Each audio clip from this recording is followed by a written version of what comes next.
RT media centre, দেশ ও ইসলামের কথা বলে। তুমি ছোট বানায় রাখো, আমার নজরে ছোট বানায় দাও, উম্মতের নজরে মর্যাদা বাড়ায় দাও। আমি যেন কখনো অহংকার বশত হইয়া বলি না আমি বড়, আমার মতো ইলমওয়ালা কেউ নাই, আমার মতো আমলওয়ালা কেউ নাই, আমার মতো তাকওয়াওয়ালা কেউ নাই, আমার মতো বড় ডিগ্রিধারী কেউ নাই। বলে তুমি যত বাহাদুরি করো না কেন, সাহাবাদের সমান হতে পারবা না, মুজাদ্দিদ আলফে সানির সমান হতে পারবা না। যত বড় তুমি দাবি করো না কেন, ও আল্লাহর বান্দা খাজা মাইনুদ্দিন চিশতি আজমিরির মতো হতে পারবা না, ও আল্লাহর বান্দা কাসেম নানতবির মতো হতে পারবা না, রশিদ আহমদ গাঙ্গুহির মতো হতে পারবা না। সব একদিকে ফালাও, শাহ ওলিউল্লাহ মুহাদ্দিসের মতো হওয়া যাবে না। এইভাবে যাইতে যাইতে সাহাবাদের তুলনা হবে না, সাহাবাদের তুলনা নবীর সাথে হবে না। নবী যা পাইছেন আমার আল্লাহ বলেন সামান্য দিলাম।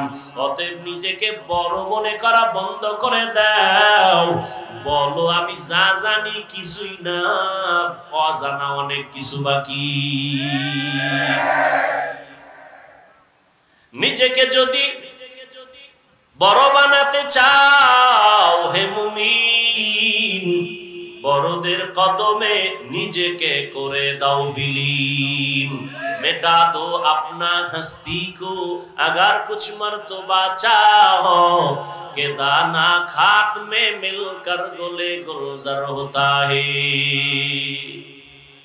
এরে আল্লাহর বান্দারা, ফেরাউন মনে করেছিল আনা রাব্বুকুমুল আলা, আমি শুধু খোদা না বড় খোদা। পানির মধ্যে যখন সুবানি খাইছে তখন কয় আমি আসলেই হুদা। কিয়ের খোদা? নমরুদ মনে করেছিল আমি সব থেকে বড়। মশা যখন ঢুকছে পায়ের জুতা সান কপালে লেগে গেছে। ঠিক নি?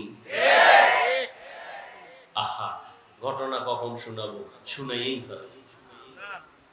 ওমরে ফারুক রাদিয়াল্লাহু তাআলা আনহু, খেলাফত চলতেছে ওমরের। অর্থ মন্ত্রণালয়ের দায়িত্ব, বাইতুল মালের জিম্মাদার তখন বানায় দিলেন আবু উবাইদা ইবনুল জাররাহ রাদিয়াল্লাহু তাআলা আনহুকে। তিনি বাইতুল মালের জিম্মাদার, ওমরের খেলাফত চলতেছে। একদিন ঈদ আসছে, ঈদের আগের দিন বিবি সাহেবা বললেন, ও খলিফাতুল মুসলিমিন, বাইতুল মাল থেকে অগ্রিম বেতন নিয়ে আসেন, কেনাকাটা লাগবে। যদি আপনার আমার লাগবে না, সন্তানের লাগবে, টাকা দরকার। ও চিঠি লিখলেন আবু উবাইদা ইবনুল জাররাহ রাদিয়াল্লাহু আনহুর কাছে চিঠি লিখলেন, আমার অগ্রিম বেতন 1 মাসের দিয়া দাও। আবু উবাইদা ইবনুল জাররাহ চিঠি পাইয়া কান্না শুরু করলেন। তিনি আবার পাল্টা চিঠি লিখলেন ওমরে ফারুক খলিফাতুল মুসলিমিনের কাছে, খলিফাতুল মুসলিমিন আপনার বেতনটা আমি অগ্রিম দিব, আমার 2টা প্রশ্নের জবাব আগে দিতে হবে। 1 নাম্বার প্রশ্ন, চিঠি লিখছেন, 1 নাম্বার প্রশ্ন, আগামী মাস আপনি বাঁচবেন কিনা গ্যারান্টি? हर के दारत खौफे हक दर दिल मदाम जन्नतुल मावा देहत उरा मकाम। আল্লাহর ভয় তাকওয়া, আল্লাহর ভয় তাকওয়া।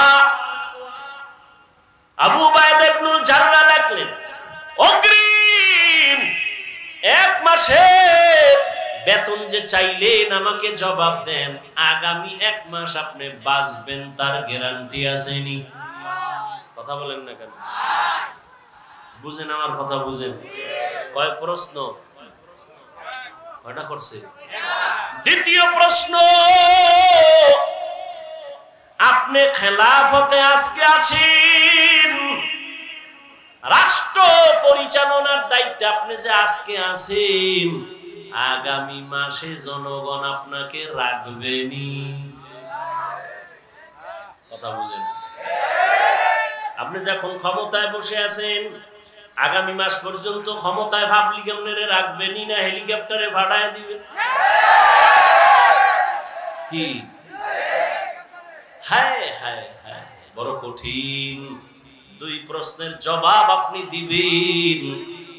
ওমর চিঠি পাইয়া হাউমাউ করে কান্না শুরু করলেন আর দোয়া করলেন, হে মালিক, আবু উবাইদা ইবনুল জাররার মাকাম বাড়ায় দাও। এর নাম কি? তাকওয়া। এত বয়ান, এত বয়ান, এত বয়ান, এত বয়ান, তাবলীগওয়ালাদের বয়ান, পীর সাহেবদের বয়ান। ও যুবক, ভালো করে মনে রাখি, ওরে যুবক, লাইনে বেলাইনে তো কম দৌড়াইলি না রে বাবা, রং বেরঙের ঘোড়া দৌড়াইলি জীবনে। যত বন্ধু বান্ধব পাইছো শুনেলা ওই কথা যেটা লিখতে কইছি, মনে আসেনি? রাস্তার মোড়ে মোড়ে টানাবি। একটা যুবক যদি টানাইতে পারো, সেজদায় যাইয়া তোর জন্য কলিজা বইরা ভোর রাত্রে দোয়া করব। আর কথাটা আমি কসম খাইয়া বলবো যে এত গ্যারান্টি কথা, 3 বার কসম খাবো, ওয়াল্লাহি বিল্লাহি তাল্লাহি, আল্লাহর কসম 1 বার, আল্লাহর কসম 2 বার, আল্লাহর কসম 3 বার। এবার কথাটা বলতেছি, জীবনে বহু বন্ধু পাইছো, বান্ধবী পাইছো, 3 বার কসম খেয়ে বললাম, এই সব বন্ধু বান্ধবী, নেতা নেত্রী সব হলো ধান্দাবাজ, সব হলো স্বার্থপর। আল্লাহর কসম, তোর মৃত্যু পর্যন্ত একমাত্র শুধুমাত্র কেবলমাত্র ভেজাল মুক্ত নিঃস্বার্থ তোর কলিজার আপন বন্ধু হলো উলামায়ে আহলে হাদিস। এটা লেখা টানায় দিবি। দুনিয়ার সব বন্ধু ধান্দাবাজ, স্বার্থপর, একুরেট পিওর বন্ধু নিঃস্বার্থ উলামায়ে কেরাম, লেখা টানায় দিবি। এবার তুই বুঝতে হইব যে আসলে এটা কেমনে। এবার বুঝ, বুঝেরই অভাব। কিসের অভাব? আমি বুঝছি টুপির মধ্যে বরকত, জীবন যাবে টুপি ফালাবো না। তোরে পাও দইরা বুঝাইতেছি, তুই বোঝো না, এই জন্য তুই টুপি মাথায় দিতে চাও না। আমি টুপি মাথায় না দিলে লজ্জা লাগে, তোমার টুপি দিতে লজ্জা লাগে। বুঝ বুঝ।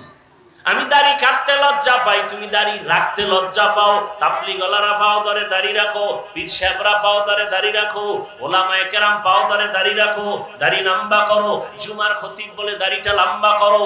বুঝ নাই, বুঝ হয় না। আমি দাড়ি কাটতে চাই না, তুমি রাখতে চাও না। আমি মসজিদে ঢুকতে আরাম, না ঢুকলে লজ্জা, তোমার মসজিদে ঢুকতে লজ্জা। আমি পর্দা করতে না করলে লজ্জা লাগে, তোমার পর্দা করতে লজ্জা লাগে। অথচ তুমি মুসলমান, আমিও মুসলমান। তোমার আমার আল্লাহ নাকি আলাদা? তোমার আমার নবী, তোমার আমার ধর্ম, তোমার আমার কালেমা, তোমার আমার কোরআন, তোমার আমার কাবা আলাদা। দুনিয়াতে আসছি সিস্টেমও নাকি কামরাঙ্গীর চরের মানুষগুলো লঙ্গি পরে আসছেন। বিদায় বেলা কাফনের সংখ্যা হবে 1। আমি বক্তার জন্য 3 কাফন, আপনি শ্রোতার জন্য 3 কাফন। আমার সম্মানে কেউ একটা কাফন বাড়াইয়াও দিবে না। আপনি গরিব রিক্সা ড্রাইভার মরে গেলে একটা কাফন কেউ কমাইয়াও দিবে না। আমারও 3 কাফন, আপনারও 3 কাফন। মহিলাদের হবে 5 কাফন, কালার হবে আলাদা। হুজুরদের কাফনের কালার একরকম, আপনাদের কাফনের কালার আর এক রকম। হ্যাঁ, তাহলে কাফন হবে সব এক, কিন্তু উপরে লেখা থাকবে বড় হুজুরের লাশ। হ্যাঁ, তাহলে আজকে আমি বড় হুজুর, আমি বক্তা, আপনি শ্রোতা, কত ভাব। আপনি ডাক্তার, আমি রোগী, কত ভাব। যত ভাব দেখাও রে মুমিন, সাদা কাফনে যেদিন প্যাকেট হবি, সব ভাব বন্ধ হয়ে যাবে। এরে নবীরা আশেক, কি সমস্যা? এই বৃষ্টিতে এই অবস্থা, তা তো কুমিল্লা, ফেনী, নোয়াখালীর তুফান হওয়া দরকার। দেখছেন, এই হলো ইমানের হালাত। এখন যদি হাতটা উঠাইয়েই ফালাই তো সব শেষ। লা ইলাহা ইল্লাল্লাহ, লা ইলাহা ইল্লাল্লাহ, লা ইলাহা ইল্লাল্লাহ, লা ইলাহা ইল্লাল্লাহ, লা ইলাহা ইল্লাল্লাহ লা ইলাহা ইল্লাল্লাহ